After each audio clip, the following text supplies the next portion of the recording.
Good morning, Excellencies, distinguished participants, ladies and gentlemen. I am the Secretary General of the D-8 Organization for Economic Cooperation. Let me take this opportunity to thank the World Tourism Forum Institute for organizing the Global Tourism Forum today with the title of Recovery and Beyond.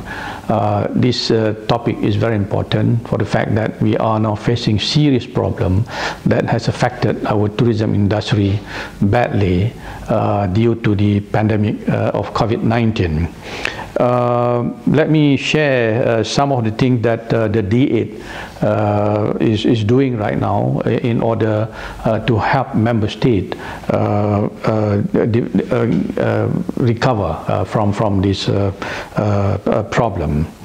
As we all know, the tourism industry is facing great havoc due to this deadly pandemic. Tourism is at the lowest point in recent time. We are now experiencing something that has never been experienced before. Countries all over the world are being compelled to impose restriction on many things, flight restriction, travel ban in this era of globalization and connectivity. The people are not moving anywhere except in emergencies. The following figures by the UNWTO will help you realize the extent of the damage occurred to this prospective industry. Loss of 850 million to 1.1 billion national tourists. Loss of US dollar 910 billion to US dollar 1.2 trillion in export revenues from tourism. 100 to 120 million jobs at risk, and therefore time has come for us to sit down together, working with one another, as the whole world need to do it together. And the forum, I think, gives this opportunity to understand the real situation and to come up with some ideas how best that we can do it together in partnership, in cooperations. In the context of D-8 Organization for Economic Cooperations, we have developed a few things, and we are giving tourism industry as an important sector beside other sectors that we are working on right now. And what we do, we have in November last year, in 2019, in Kuala Lumpur, organized the second ministerial meeting of our tourism ministers. And in that meeting, we were able to come up with two important documents. The first document, called the D-8 Tourism Strategy, that we devised this strategy that for the next 10 years. Of course, at that time, COVID was not there yet, but now we have to put a serious, thinking, serious initiative on how we can address this issue. Then another one is called Crescent Moon Initiative. So again, the D-8 tourism strategy contains effective approaches pertaining to capacity enhancement, product development, innovative tourism offerings, human capital development and service quality, experience sharing and global best practices, connectivity, and promoting artifacts and souvenirs.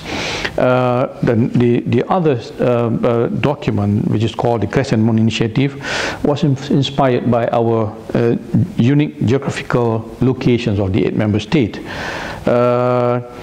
The Crescent Moon Initiative aims at promoting tourism, cultural and social activities, as well as boosting people-to-people's, business-to-business contact, and integrate the state and private institutions in the member state.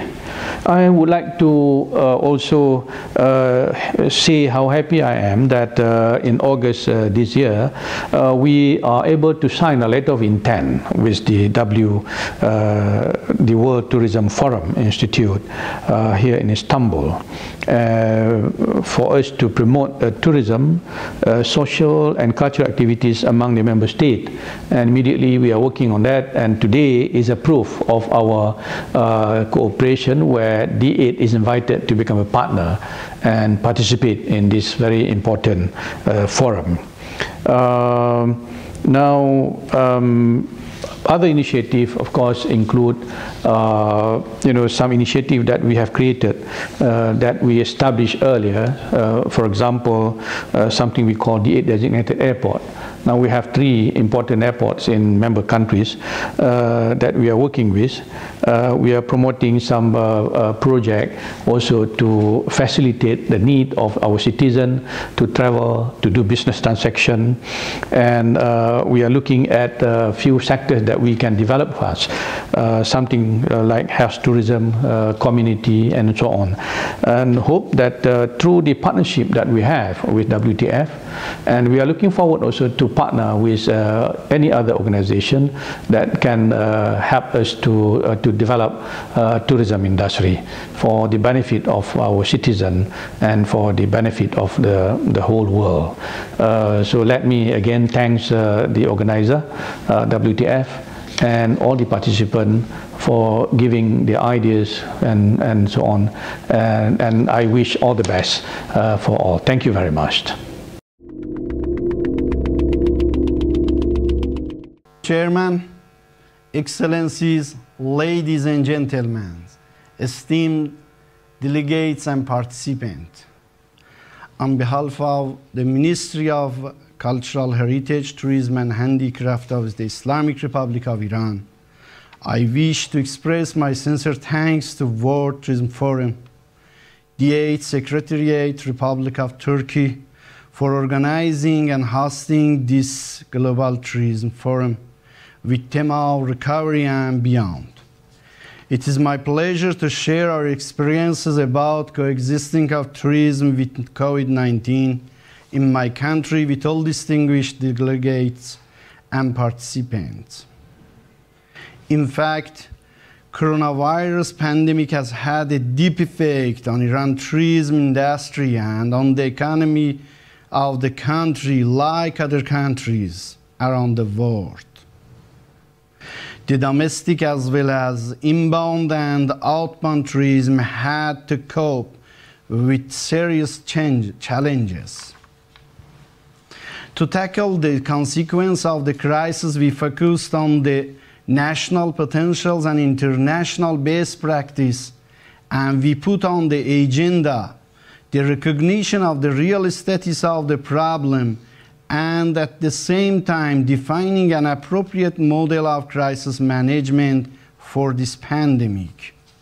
So managing the mental ambience of the crisis, offering some financial support packages to the tourism stakeholders, and at the same time reducing their costs and expenditures, and finally, trying to promote responsible travel were among the measures have been taken in our ministry.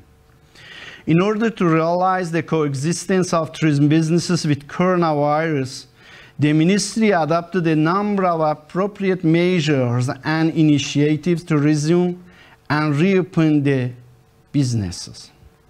The most prominent initiative has been responsible travel protocols, whose main concept is to travel in accordance with defined guidelines and sanitary protocols and through organized and supervised tours.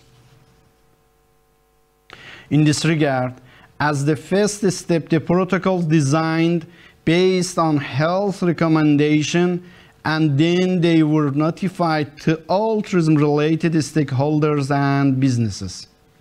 In the next step, the travel's health was guaranteed by constant and adequate supervision on tourism establishments, and surely by training their staff. Then, in order to build trust and publicize responsible travel, different video clips and motion graphics were produced and displayed through mass and social media, mainly focused on the suitable code of conduct in coronavirus pandemic. It's worth noting that about 30 million person nights were recorded in 2020 from June to November because of arranging responsible travel. This was of critical importance to damaged businesses.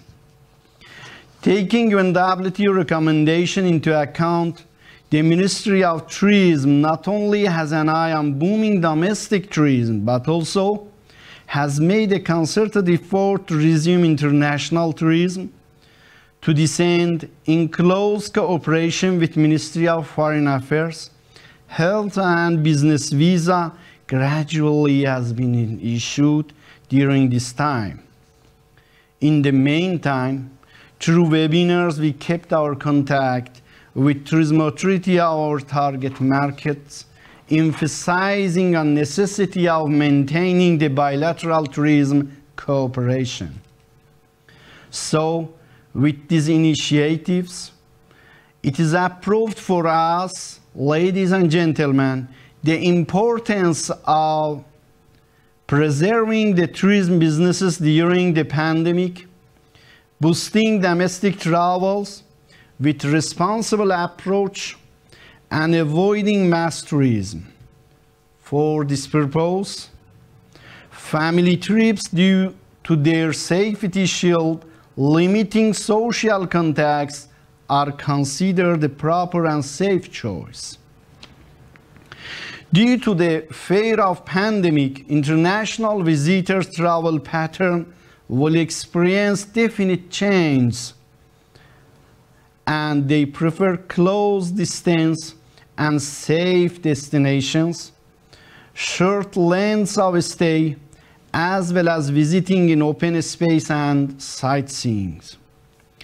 It will necessitate so a change in marketing approach, redefining our tourism product, switching to neighbor country as main destinations, short trips and sightseeing in open spaces.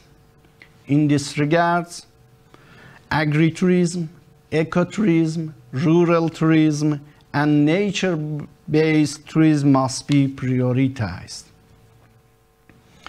Regarding the necessity of foresight to preserve tourism business against the crisis, establishment of a supportive fund as tourism damage compensation fund is suggested. The fund can be budgeted by insurance company, governmental resource, and tourism stakeholders. Due to close cooperation among the 8 member states, it is advisable for these countries to facilitate the flow of tourism between each other, especially by simplifying visa procedures and waiving visa and preparing joint protocol for providing tourist safety. Also, the members can hold some specialized webinars to exchange best practice, resuming tourism-related businesses. I'm confident that close cooperation and interaction among tourism decision makers at international level will pave the way for defeating the pandemic and invigorating tourism flagging economy in near futures. Mr. Chairman, once again I express my special thanks to the forum holders for their attempts to host this global forum. Thank you so much.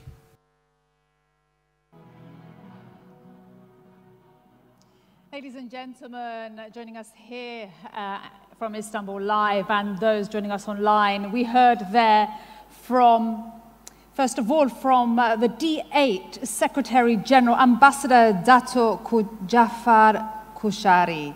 And he is the D-8 Secretary General. And just to remind you, the D-8 was established in 1997 for economic cooperation among 8 countries: Turkey, Bangladesh, Pakistan, Egypt, Indonesia, Iran, Malaysia, and Nigeria. And we also heard just now from the Vice Minister of Tourism for the Islamic Republic of Iran, Dr. Wali Teymouri.